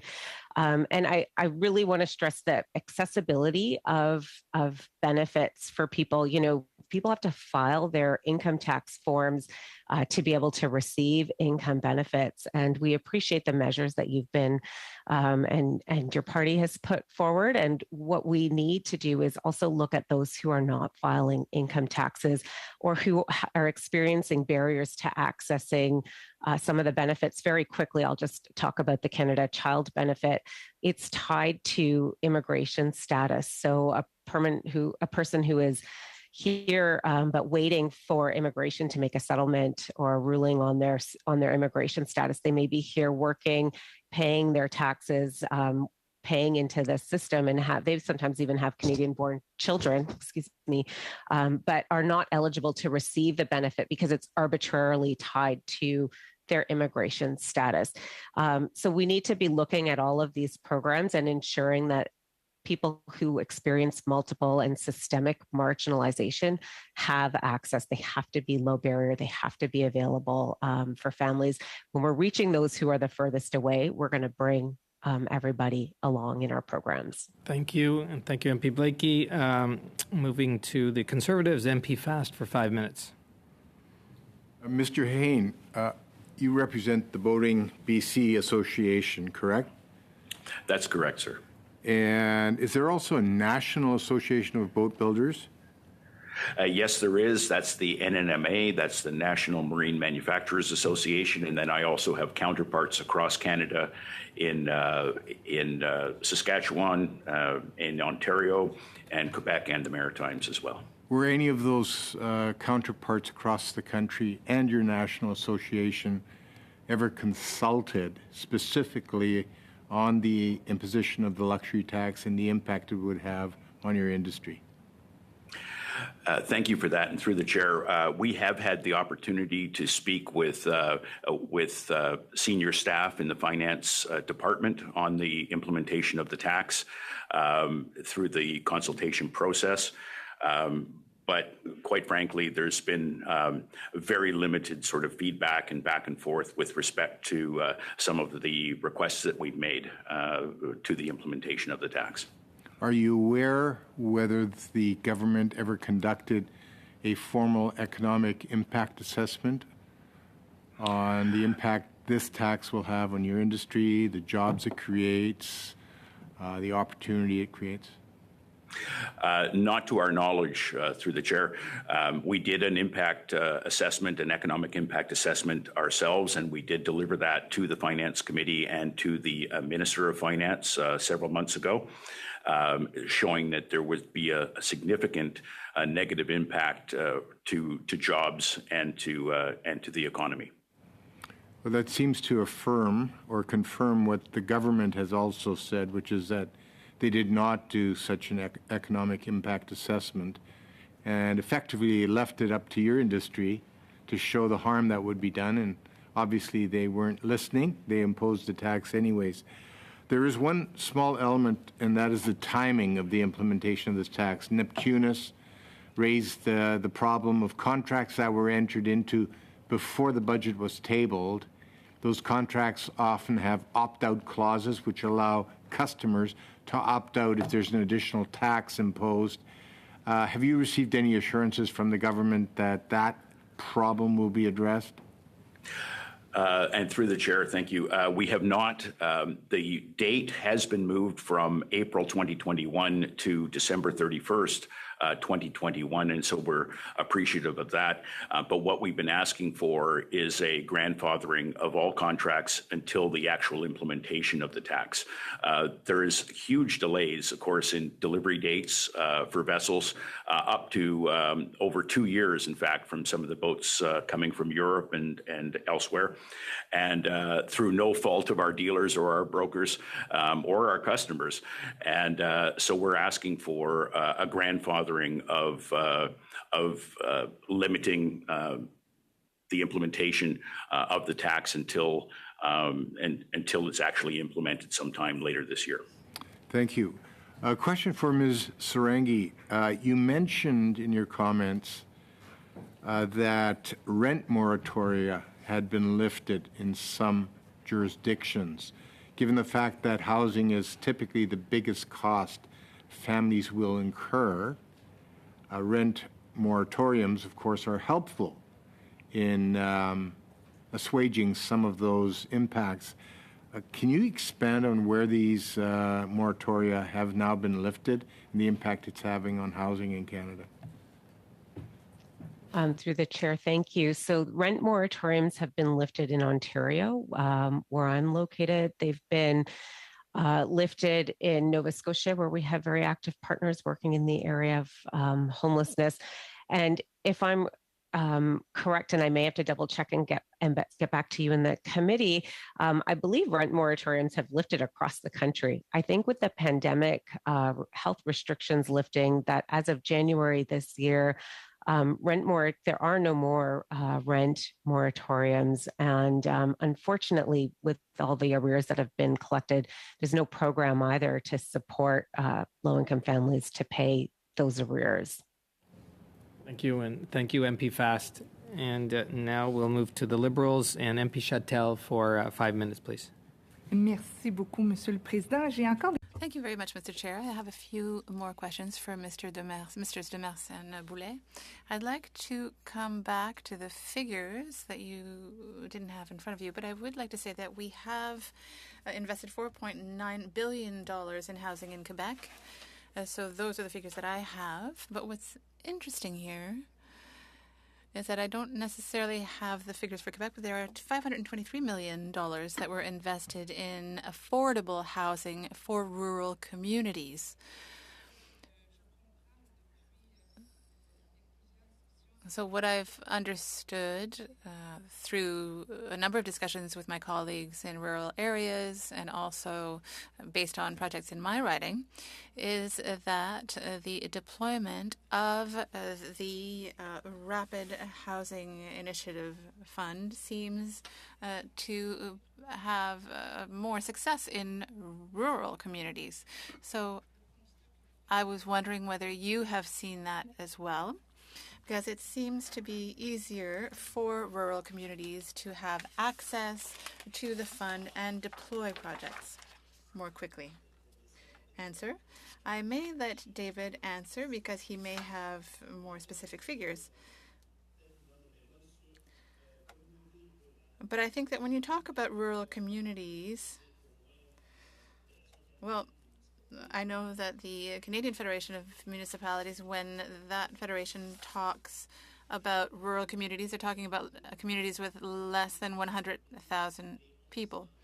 And in Quebec, there are only 10 that have more than 100,000. So if we're talking about 50 or 60,000 people in a municipality, it's not necessarily considered a rural community. So really, when you're talking about the definition of rural community, you have to be careful about who is interpreting what. Because if there are municipalities, I'm so sorry to interrupt you, Mr. Demers, but what I'm asking, and I want to know this about this, is that in 2022, we really did focus on the Rapid Housing Initiative, and I wanted to know whether we're on the right track to help municipalities, because the regular programs were more complex and had criteria that involved difficulties on the part of municipalities with less than 50,000 people, for example. So the Rapid Housing Initiative seems to be doing better in that respect. I'll let David answer, but as far as I'm concerned, you won't see a lot of results yet. David, do you have figures? No, we don't have any data from the ground, if you will. Really, we'll have to see what happens with the application of the program to see whether it's better than the programs that existed before or with other kinds of housing. But really, it's definitely a good thing to have this kind of attention for small and rural communities, because the situation is very different there. In a city, there may be 1, 2, 4, 10 people in a place, in a building,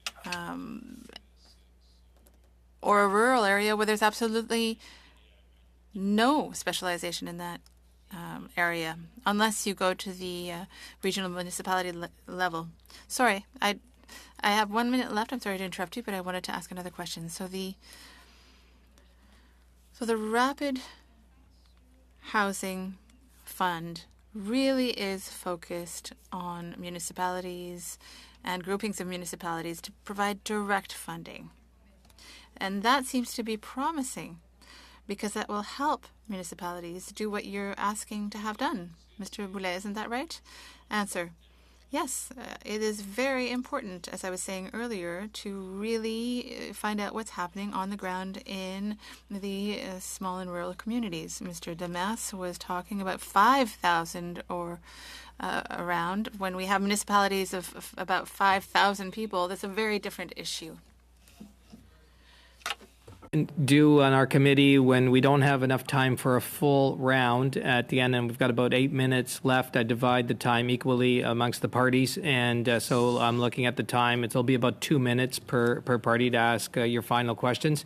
And we're starting with the Conservatives, and it's MP Chambers, is it? No, I'm sorry, MP Lawrence. Yes. The not quite as good-looking one. Thanks very much, Mr. Chair. And I'll go back to Mr. Hain again.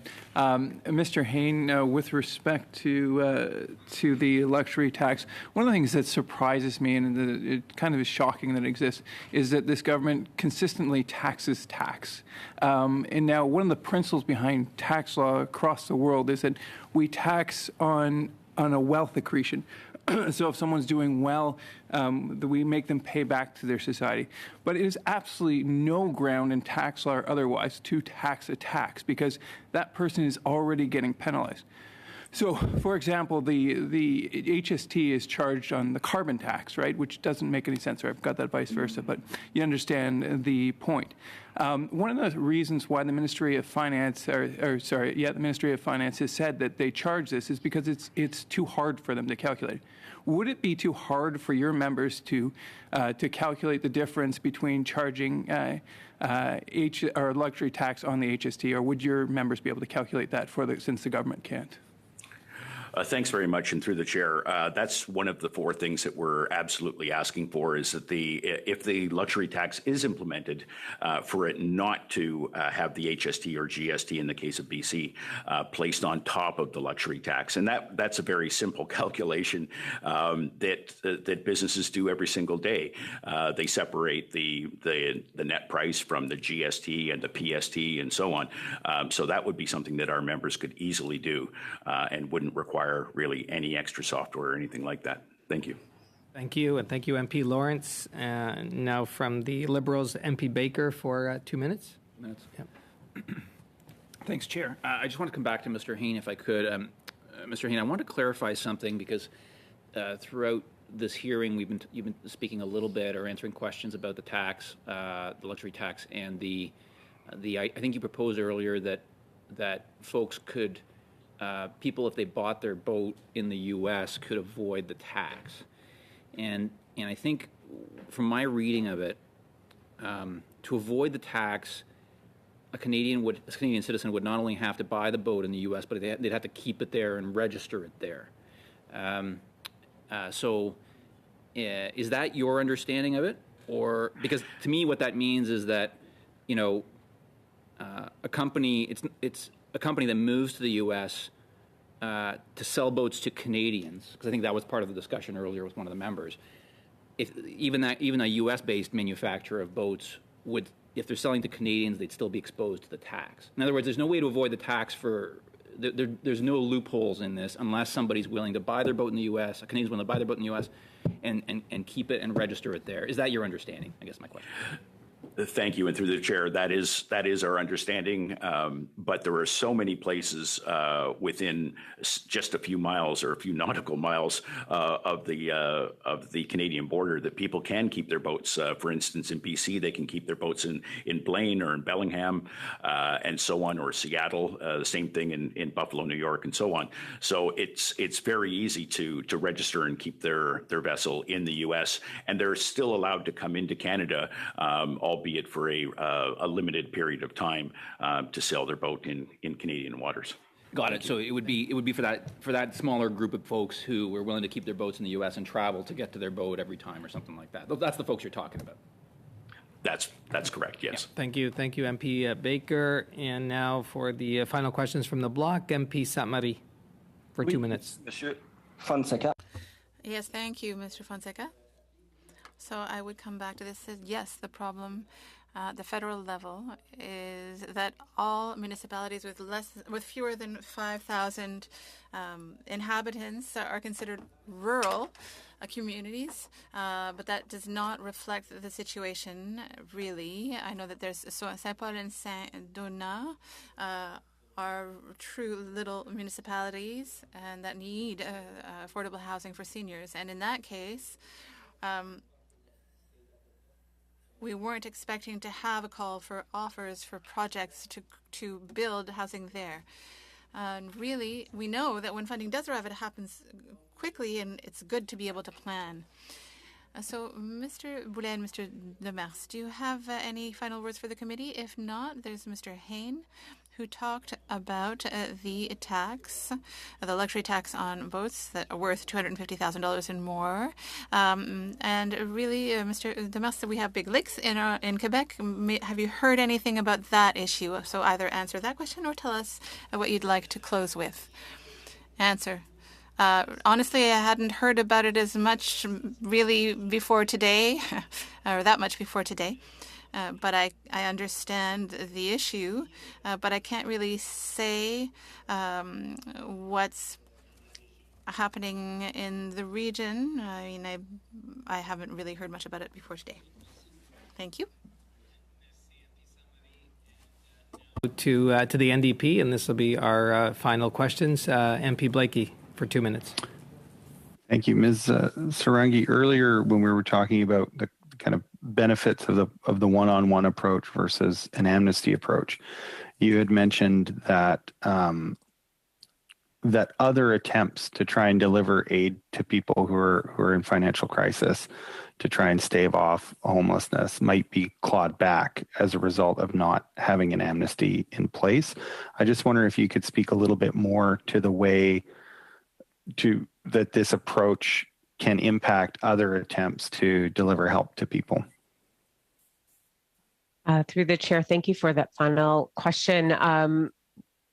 Right now, we know that the government is already garnishing benefits, for example, maternity benefits for new mothers. So if there is an increase or program to deliver more income benefits, the federal government, both through CRA and through Service Canada, have said that they will garnish benefits for people who've been deemed to have been either overpaid or ineligible and can't prove their eligibility for those CERB and CRB payments. So we would expect if there's, for example, an increase to a GST or an additional kind of income benefit to support low and moderate income families where they are deemed ineligible for pandemic benefits, those would be garnished to offset debt. Okay, and so that garnishing is already happening? Yes, currently it started happening with maternity benefits, as I have understood it. Thank you. And thank you, MP Blakey. And just to the witnesses, we really thank you. I thank the clerk, Alexandre, for bringing us all together in such short order and for getting all prepared and ready. I know there wasn't much time. So on behalf of the Finance Committee, the members, of course, the clerk, the analysts, the interpreters, and everybody here, we really thank you for your time, for your expertise, for answering so many questions. We really appreciate it. And we wish you a great day. Thank you very much. Shall we adjourn, members? Thank you all. Thank you. Merci. Thank you.